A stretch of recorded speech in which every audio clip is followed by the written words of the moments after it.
दोस्तों, अभी अभी एक ऐसी खबर आई है जो भारत की सुरक्षा के लिए बेहद खतरनाक साबित हो सकती है। बांग्लादेश ने चीन के साथ मिलकर एक करार साइन किया है जिसके तहत भारतीय बॉर्डर से सिर्फ कुछ किलोमीटर की दूरी पर एक अत्याधुनिक ड्रोन फैक्ट्री बनाई जाएगी। और सबसे बड़ी बात यह है कि यह फैक्ट्री बनेगी बोगरा में, बिल्कुल सिलीगुड़ी कॉरिडोर के पास, जिसे चिकन्स नेक भी कहते हैं। आखिर क्यों भारत की सुरक्षा एजेंसियां इस डील को लेकर इतनी चिंतित हैं? क्या सच में बांग्लादेश भारत के खिलाफ चीन का हथियार बनता जा रहा है? इस वीडियो में हम जानेंगे पूरी कहानी, हर एक डिटेल के साथ। तो वीडियो को लाइक करिए और बने रहिए हमारे साथ, क्योंकि आगे जो बातें आने वाली हैं वो आपकी आंखें खोल देंगी। बांग्लादेश एयरफोर्स और चीन की state owned company China Electronics Technology Group Corporation यानी CETC के बीच ये government to government deal sign हुई है। इस करार के तहत बांग्लादेश में एक ऐसी फैक्ट्री बनेगी जो सिर्फ ड्रोन खरीदने तक सीमित नहीं रहेगी, बल्कि उन्हें बनाने की पूरी तकनीक भी बांग्लादेश को ट्रांसफर की जाएगी। मतलब ये कि अब बांग्लादेश सिर्फ चीन से ड्रोन खरीदने वाला देश नहीं रहेगा, बल्कि खुद उन्हें मैन्युफैक्चर करने लगेगा। और ये फैक्ट्री बनेगी कहाँ?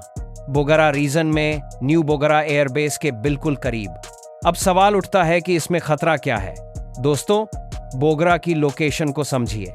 ये एरिया भारत के सबसे संवेदनशील इलाकों में से एक सिलीगुड़ी कॉरिडोर के बेहद करीब है। सिलीगुड़ी कॉरिडोर को चिकन्स नेक इसलिए कहा जाता है क्योंकि ये भारत के नॉर्थ ईस्ट को बाकी देश से जोड़ने वाला एक बेहद पतला और संवेदनशील इलाका है। अगर इस कॉरिडोर को किसी तरह से काट दिया जाए तो पूरा नॉर्थ ईस्ट मेनलैंड इंडिया से कट जाएगा। और अब इसी इलाके के पास चीन अपनी सबसे एडवांस्ड सर्विलांस और मिलिट्री टेक्नोलॉजी लगा रहा है। मोहम्मद यूनुस की अंतरिम सरकार का कहना है कि ये ड्रोन केवल मानवीय सहायता और आपदा प्रबंधन के लिए इस्तेमाल किए जाएंगे। लेकिन भारतीय सुरक्षा विशेषज्ञ इस बयान को सिरे से खारिज कर रहे हैं, क्योंकि जो ड्रोन यहां बनाए जाएंगे वो कोई साधारण ड्रोन नहीं है।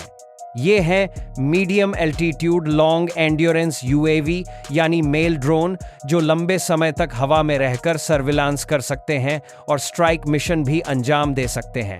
साथ ही vertical take off and landing UAV यानी VTOL ड्रोन भी बनाए जाएंगे, जो किसी भी टेरेन पर जल्दी से डिप्लॉय हो सकते हैं।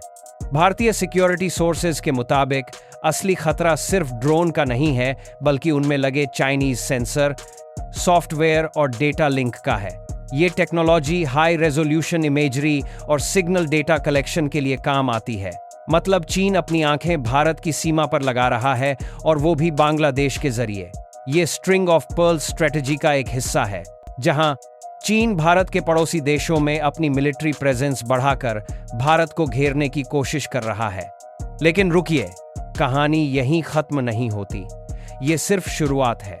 बांग्लादेश एयरफोर्स ने एक स्टेटमेंट जारी किया है जिसमें कहा गया है कि दिसंबर तक वो अपने खुद के इंडिजिनस UAV डिजाइन करने में सक्षम हो जाएंगे।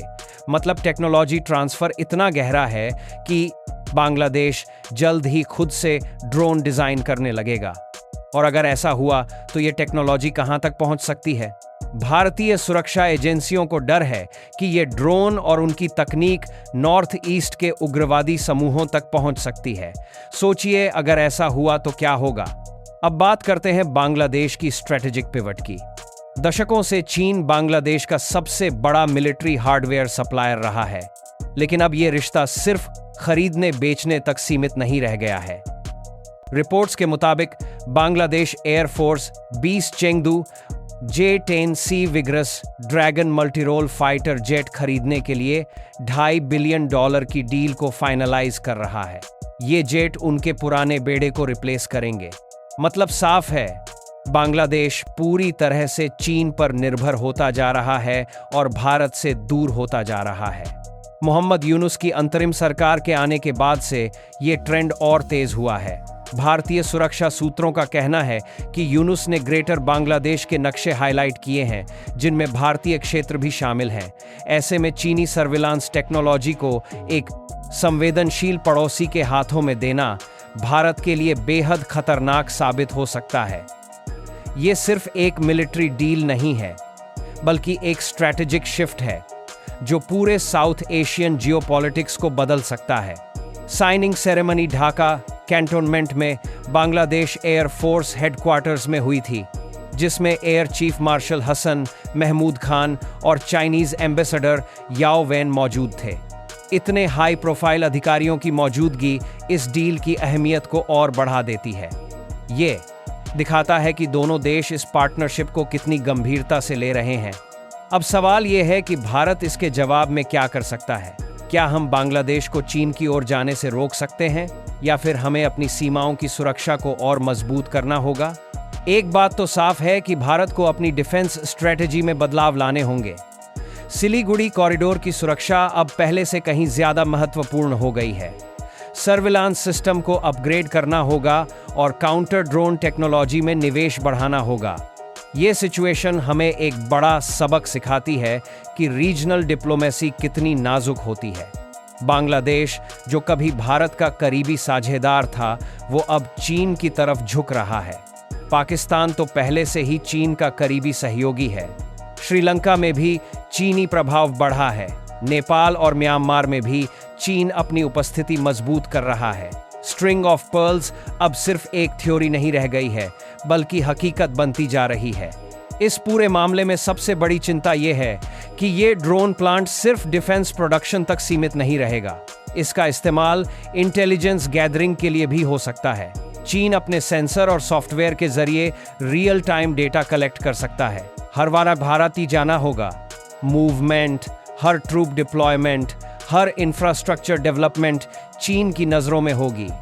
ये एक साइलेंट थ्रेट है जो धीरे धीरे भारत की सुरक्षा को खोखला कर सकता है। दोस्तों, ये वो वक्त है जब हमें जागरूक होने की जरूरत है। जियोपॉलिटिक्स सिर्फ सरकारों का खेल नहीं है, बल्कि ये हर नागरिक को प्रभावित करता है। जब भारत की सीमाएं खतरे में होती हैं, तो हम सबकी सुरक्षा खतरे में होती है। इसलिए इन मुद्दों पर बात करना, जानकारी रखना और सवाल पूछना बेहद जरूरी है। अगर आपको ये वीडियो इन्फॉर्मेटिव लगा तो प्लीज लाइक बटन दबाइए और चैनल को सब्सक्राइब जरूर कीजिए, क्योंकि हम ऐसी ही जरूरी और रोचक जियोपॉलिटिकल खबरें लाते रहते हैं। कमेंट में बताइए कि आपको क्या लगता है। क्या बांग्लादेश वाकई भारत के लिए खतरा बन रहा है, या ये सिर्फ एक नॉर्मल डिफेंस डील है? आपकी राय बेहद अहम है।